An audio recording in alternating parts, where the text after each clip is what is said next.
Hello again, Slayers. It's me, Kyle, aka Roboslicer with Dauntless community. I got a lot of comments asking, a lot of people were saying, oh, why did your voice change?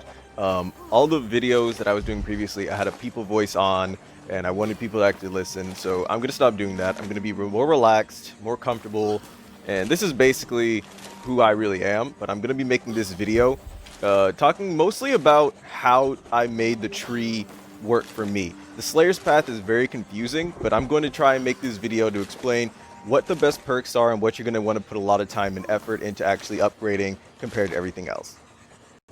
So first, we're going to look at Reforging. Reforging is probably the most important thing in the new update. As you can see, if you look to your left, that's where you're going to see your weapons. I reforged my chain blades up to 6 times now because they are what I main the most. Each one gets you a different perk, from 2% stamina decrease, 3% stagger damage, 1% power increase with no matter which weapon you're using, and of course a weapon meter increase. I wouldn't recommend using Pike or the other ones, but you see each one gives you a different perk. Depending on which one you use the most, I would definitely say Strikers, Axe, and Chain Blades would probably be the best things to put all your efforts into.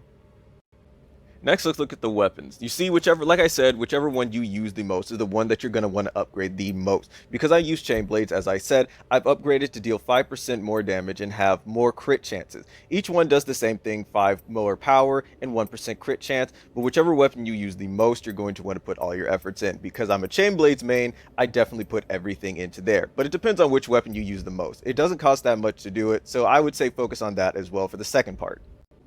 Next, we have the armor pieces. Because I, again, am a Chain Blades main, I focus mostly on these. You see, each one gets you a different thing. There's the hands, the chest, the head, and the feet, each one giving you a different ability and a boost. So I use this so I can get more stamina bonus and then stamina regen time for whenever I use my Chain Blades in the spin move. And of course, I wanted to get more health, so I put a lot of effort into these. But if you are not a Chain Blades main or Strikers main, this isn't super important, but I would definitely recommend putting some effort into this.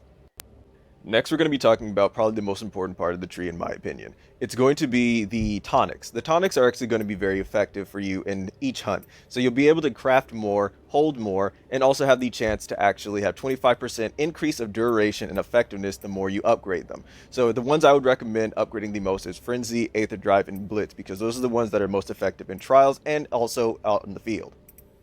Now, this one isn't very necessary. You can actually look at it and see this is just the resistance bar.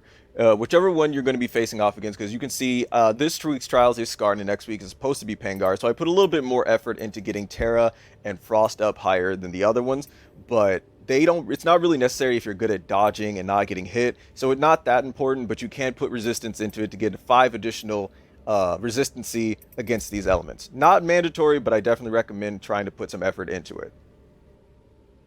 And lastly, we're going to be talking about the ways to actually upgrade them. You're going to be using exploration merits and combat merits. Those things are going to help you basically upgrade all the things that I mentioned before. The way to get them is by going to the hunting grounds and just doing events and actually just finding chests that are lying around. You can also possibly get them from gold cores that you'll be seeing whenever you actually do the events on the island.